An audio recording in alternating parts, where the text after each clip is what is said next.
Hello and welcome to my channel. मैं ना for BCom student में आज आपके लिए बहुत इंटरेस्टिंग वीडियो लेके आई जिसके अंदर हम करेंगे ideal time treatment of labour turnover. हमने पिछली वीडियो के अंदर कवर किया था। अगर आपने वो वीडियो नहीं देखी है तो मैं लिंक डिस्क्रिप्शन में डाल दूंगा, आप जाके चेक कर सकते हैं। और अगर आप चैनल पे नए हैं तो पहले चैनल को जाकर सब्सक्राइब करें और बेल आइकन प्रेस करें फॉर न्यू अपडेट्स। आज की वीडियो में हम करेंगे आइडियल टाइम। आइडियल टाइम का मतलब क्या होता है? जब वर्कर अपना काम करना बंद कर देते हैं, वर्कर स्टॉप दे वर्क, वो काम नहीं करते हैं, उस टाइम को बोलते हैं ideal time. The time when the workers does not work and remains ideal, जब वो टाइम जिस टाइम पे वर्कर्स काम नहीं करते हैं उस टाइम को बोलते हैं ideal time. Is the ideal time so that the ideal time cost represent the wages paid for the time lost, जो उसलिए इसलिए आइडियल टाइम को बोलते हैं कि जो उस चीज़ को रिप्रेजेंट करती है जब आपने वेजेस पे की हैं, जो टाइम लॉस्ट हो गया है उसके लिए। अब कब क्यों आइडियल टाइम कोज होता है, कोजेज ऑफ आइडियल टाइम कौन कौन से होंगे? आइडियल टाइम क्यों कोज होगा? सबसे पहली चीज़ क्या होगी? अगर आप किसी चीज़ की अच्छी प्रॉपर प्लानिंग नहीं करेंगे तो आइडियल टाइम कोज होगा। जैसे कि आपने प्रॉपर प्लानिंग नहीं की, कि आपका मटेरियल कम पड़ गया, मान लीजिए अब मटेरियल कम पड़ गया, आपकी मशीनरी कम पड़ गई है, मशीनरी अच्छे से वर्क नहीं कर रही है, आपने कोई भी चीज़ प्लान नहीं की है, तो फिर आइडियल टाइम कोज होगा। लेबर के पास मटेरियल ही नहीं है मैन्युफैक्चर करने के लिए गुड्स, तो लेबर कैसे काम करेगी? लेबर काम ही नहीं कर सकती, तो उसी वजह से तो फिर वो आइडियल टाइम कोज करेगी। That the production work will not be smoothly depends upon the proper planning. If the workers does not have a material at the right time or the machines are not kept fit for working, the time goes waste. अगर machines अच्छे से काम नहीं कर रही हैं, वो अच्छे से फिट नहीं की गई हैं और मटेरियल अच्छे से नहीं है लेबर के पास, तो वो टाइम वेस्ट ही होगा, लेबर काम करना बंद कर देगी। उसके बाद है careless in the supervision. Supervision के अंदर केयरलेस, अब सुपरवाइजर है जो आपको अपनी ड्यूटी जो है वो अच्छे से नहीं निभा पा रहा है। अब मान लीजिए आपके ऊपर, जैसे आप एक स्टूडेंट हैं, तो अगर आपके ऊपर कोई दबाव ही नहीं देगा, ना आपके पेरेंट्स आपको कुछ बोल रहे हैं, ना आपके टीचर्स कुछ आपको बोल रहे हैं, तो आप क्या सोचेंगे? कोई कुछ बोलता तो है नहीं, तो आप पढ़ेंगे नहीं, किसी भी हालत में नहीं पढ़ेंगे। बहुत कम बच्चे होते हैं जो अपनी मर्जी से पढ़ते हैं।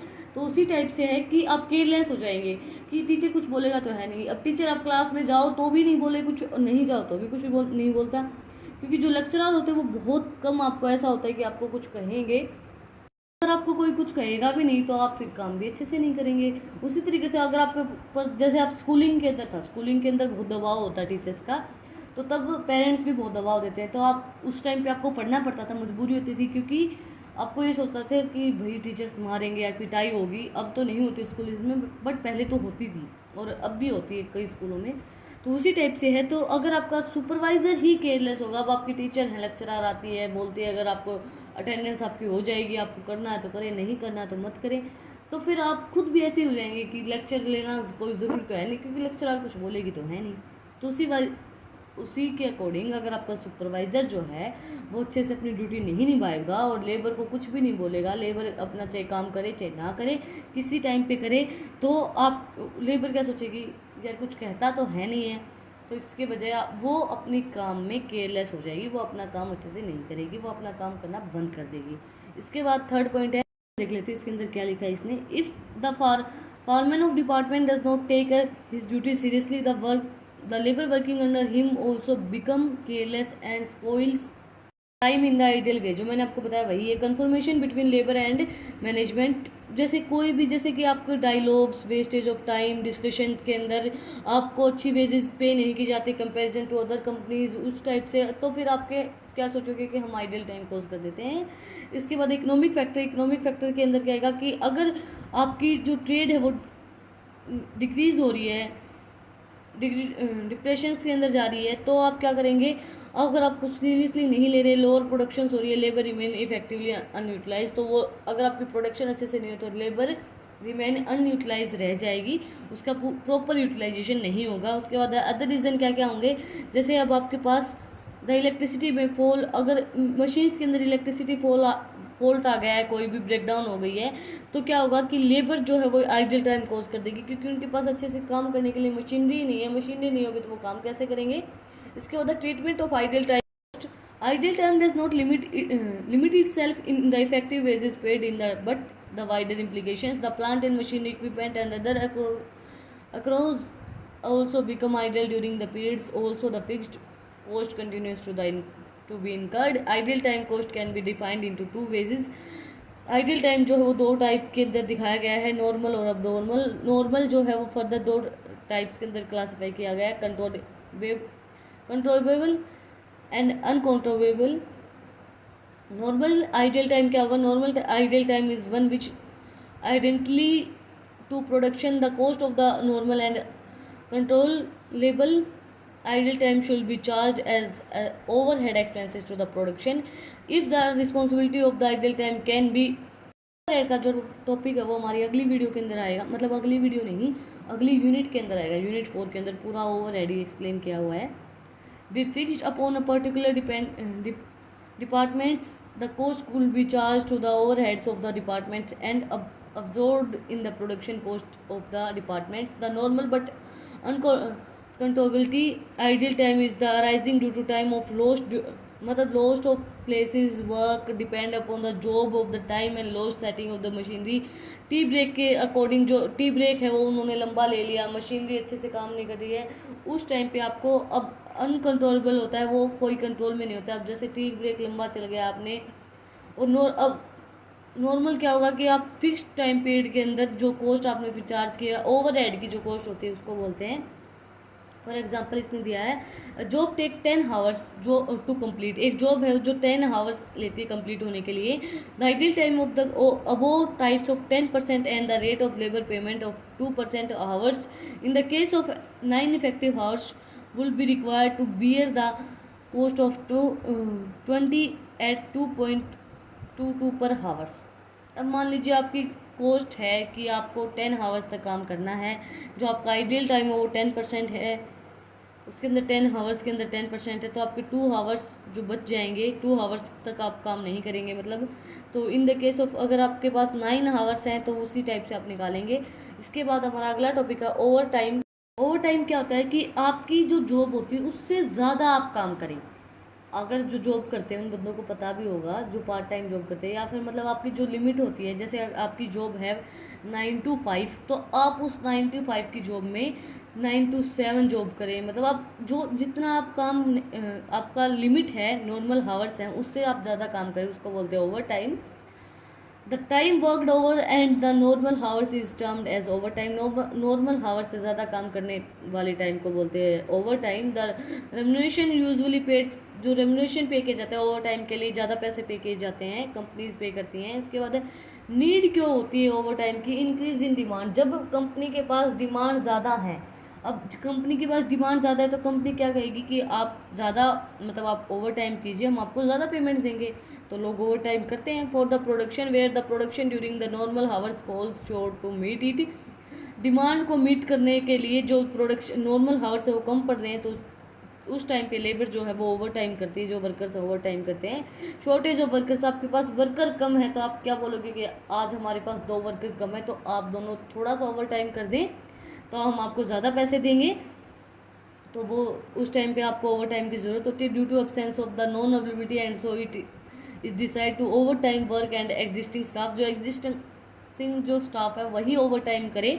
उसके बाद utilisation of prescribable raw material of the working overtime, मतलब यूटिलाइजेशन ऑफ प्रिस्क्रिबल जो रिसोर्सेज हैं, जो रिसोर्सेज कम हो रहे हैं उन रिसोर्सेज का यूटिलाइजेशन करने के लिए, उन रिसोर्सेज को यूटिलाइज करने के लिए ओवर टाइम करवाते हैं लेबर से। उसके बाद है एग्जीक्यूटिंग ऑफ अर्जेंट ऑर्डर। आपको कोई भी अर्जेंट ऑर्डर मिला है, अर्जेंटली आपको मतलब ये नहीं बोल देते कि आपको 2 दिन में ऑर्डर पूरा करके देना है, एग्जीक्यूट करना है एक अर्जेंट ऑर्डर, तो भी आपको उस ऑर्डर करवाने के लिए आपको लेबर्स जो होती हैं वो ओवर टाइम करती हैं। और the company the work and the same day, उसी टाइम पे आपको कंप्लीट करके देना है, तो आपको ओवर टाइम करवाना पड़ता है अपनी कंपनी के एम्प्लॉय से। इसके बाद शॉर्टेज ऑफ इक्विपमेंट, आपके पास इक्विपमेंट कम है, मशीन्स और space for the completion of job, मतलब मशीन और स्पेस आपके पास कम है तो भी लोग आपको वर्कर से ओवर टाइम करवाना पड़ता है। अब डिसएडवांटेज क्या होंगी ओवर टाइम की?